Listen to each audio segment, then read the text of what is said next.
இன்னைக்கு நவராத்திரியோட டே 5க்கான ரெசிபி தாங்க. புளியோதரை, கோயில் புளியோதரை மாரி எப்படி செய்யறது அப்படின்னு சொல்லிட்டு நெறைய பேருக்கு இருக்கும். 2, 3 விதமா நம்ம கோயில் புளியோதரை பண்ணலாங்க. நான் ஆக்சுவலா இன்னைக்கு வந்து பொடி பண்ணிட்டு, அத தான் மிக்ஸ் பண்ற மாதிரி நான் இன்னைக்கு சொல்லப் போறேன். இதுக்கு வந்து நீங்க என்ன பண்ணலான்னா, ஒரு சட்டியில வெறும் சட்டியில ஆ மிளகு, சீரகம், காஞ்ச மிளகா, தனியா இது எல்லாத்தையும் நல்லா வறுத்துட்டு நீங்கள் வந்து பொடி பண்ணி வச்சுக்கோங்க. இந்த பொடி நீங்கள் எப்போ வேணாலும் உங்களுக்கு வேணும்னும் போதெல்லாம் நீங்கள் புளி சாதம் சாப்பிட்ணுன்னு தோணும் போதெல்லாம் நீங்கள் யூஸ் பண்ணிக்கலாம். இதில் கொஞ்சம் புளியும் சேர்த்து நல்லா வறுத்துடுங்க. வறுத்துட்டு பவுட்ரு பண்ணி வச்சுக்கோங்க.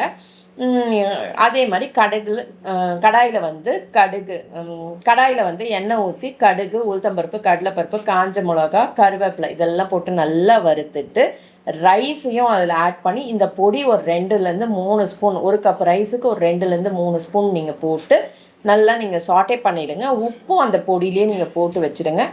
ரொம்ப நல்லாயிருக்கும். இந்த புளியோதரை வந்து கோயிலில் கிடைக்கிற புளியோதரை மாதிரியே இருக்கும். அண்ட் இந்த பொடி வந்து நீங்கள் ஃப்ரிட்ஜில் ஸ்டோர் பண்ணிக்கலாம். ரொம்ப ஒரு 1 மந்த்துக்கு கூட சூப்பராக இருக்குங்க.